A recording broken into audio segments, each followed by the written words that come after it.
Welcome to the Midweek message. We're taking some verses from Proverbs chapter 23.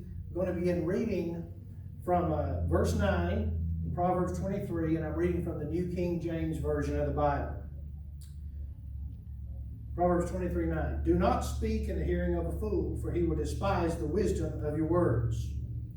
Do not remove the ancient landmark, nor enter the fields of the fatherless.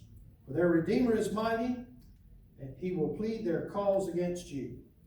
Apply your heart to instruction and your ears to words of knowledge. Do not withhold correction from a child, for if you beat him with a rod, he will not die. You shall beat him with a rod and deliver his soul from hell. And those are verses 9 through 14 in Proverbs 23. Let's look at them individually. Verse 9, do not speak in the hearing of a fool, for he will despise the wisdom of your words. Don't waste your words, my friend. It is difficult to explain something to someone who will not understand. And there's some truth to the fact that if you have to explain it, there's no point in it. There are some things that people know intuitively or they cannot be taught. The example I always use in making that point is that nobody taught Michael Jordan to play basketball. Now, he did have coaches and they helped, but he was Michael Jordan without the coaches. And you can't teach the things that he could do. And so there's some things that are innate in a person, and then there are sometimes people that refuse to learn valuable lessons in life. So don't waste your words. Don't speak in the hearing of the fool, because they despise wisdom anyway. Verse 10, do not remove the ancient landmark, nor enter the fields of the fatherless. A couple of things. Do not take down a landmark that was placed somewhere for a reason in times past.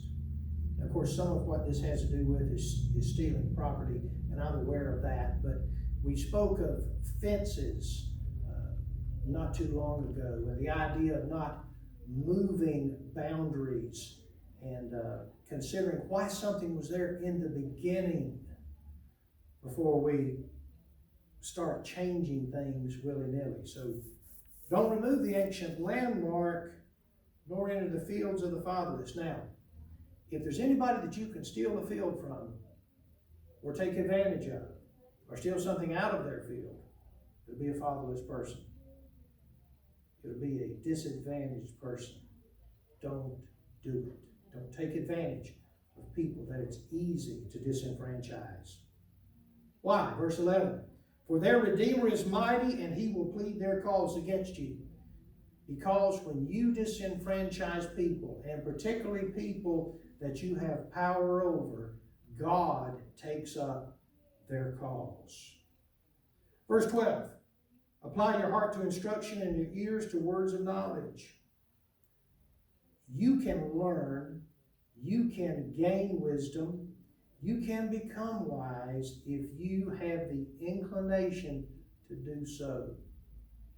Be a lifelong learner, a student of God's Word, and a student of learning in various realms.